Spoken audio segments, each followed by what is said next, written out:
Hey guys, lately I've been getting into the idea of doing a whole bunch of stuff with just one plugin because I know, just like you guys, I've got like these thousands of plugins and some of them I never even open, which is a shame, I think, because some of them can do really great stuff, but you'll never find out about that.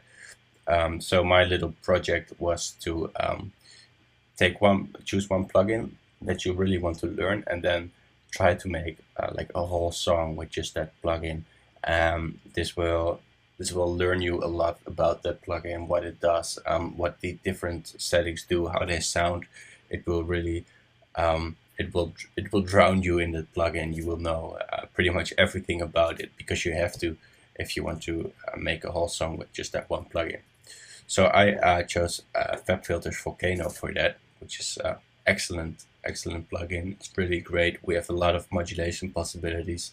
We can open up to 4 filters. We can route them differently. It has multiple filter types, and we can choose between bandpass, low pass, and high pass. We can drive the input a lot to get a more gritty sound. We can delay specific filters. So a whole lot of options. And what I wanted to do is I wanted to use the feedback method. And I've talked about filter feedback earlier in an earlier video. But basically what I wanted to do, if I disable this one and this one, if I mute all my plugins and I play this track, I just have a click, 2 clicks actually. And those clicks are my impulses. You're not meant to hear them. They're just meant to trigger the feedback of the filter. And because the resonance of the filter is set very high, when it hears that click, it will keep making a tone. And well, I've done another video about that. So if you want to know the very basics, go check that one out. But what I did is I used that tone and I tuned it with the cutoff frequency to make a melody, and then you'll get something like this.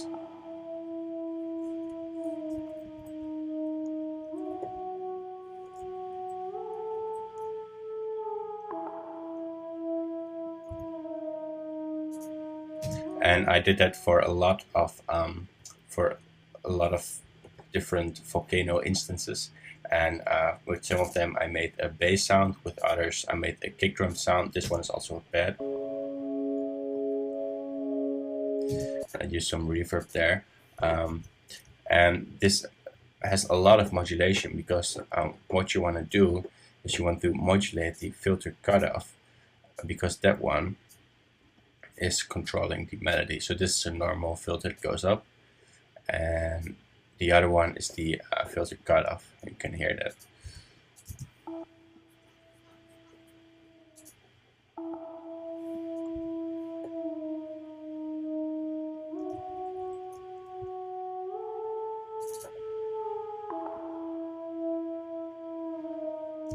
And in this case, I've set the X and Y controller, which is just a modulator that you can drag yourself. I set that to the filter frequency.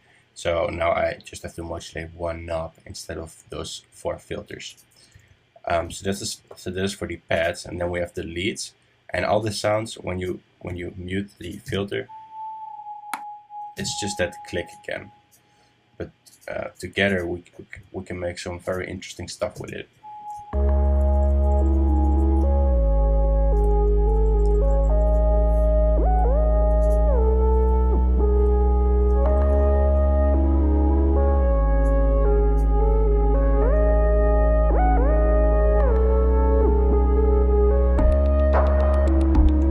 So I really like this bass, for example, because normally that filter feedback, it sounds a little sine wavy, which is nice, but not if you want sort of a gritty bass.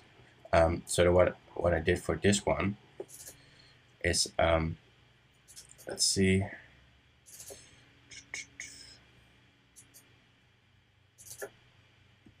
Oh wait, I cheated here. I used the exciter in Alloy to drive it. Well, I'm not meant to do that. Then it was another bass, because what you can do with the Volcano is that you can really drive the input, and then you get a very gritty sound.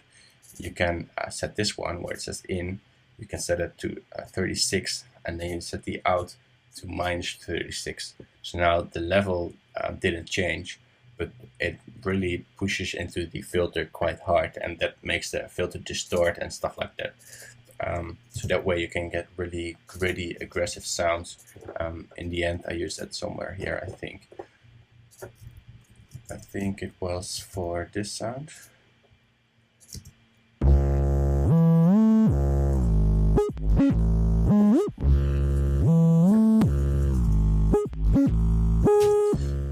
It needs some tweaking, but that is basically the filter input.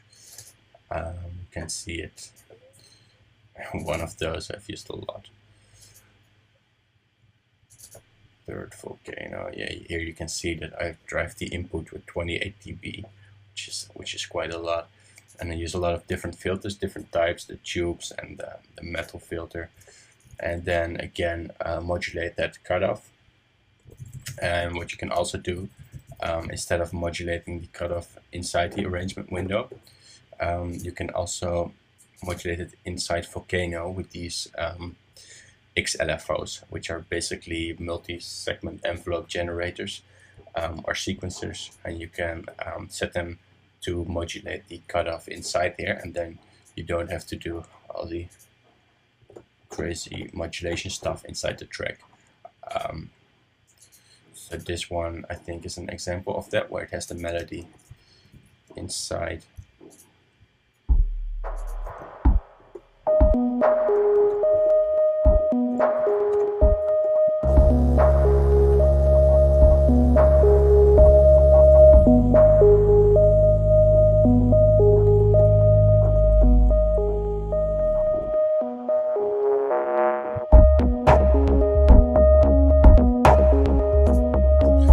Another bass sound here, which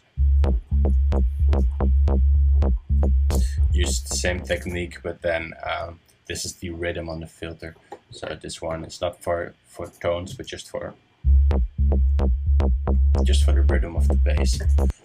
So this is all except for a few equalizers, compressors, and maybe a few reverbs. This is all just the FabFilter Volcano sound, and all the sound is going from the plugin. And this really opened my eyes to what you can do with it. So now I'm planning on doing that with other stuff. For example, what if I only use one delay and make it feedback and tune that and make music from that, or go even more extreme. What if I use one compressor? That will be really insane. Then just one sound file and one compressor, and see. I think you're gonna have to need a pretty advanced compressor, but see what you can do with that. Yeah, so I just wanted to show you that because I thought it was cool, and I thought it was something I learned from it, so I wanted to share it with you guys. Thanks, and see you next week.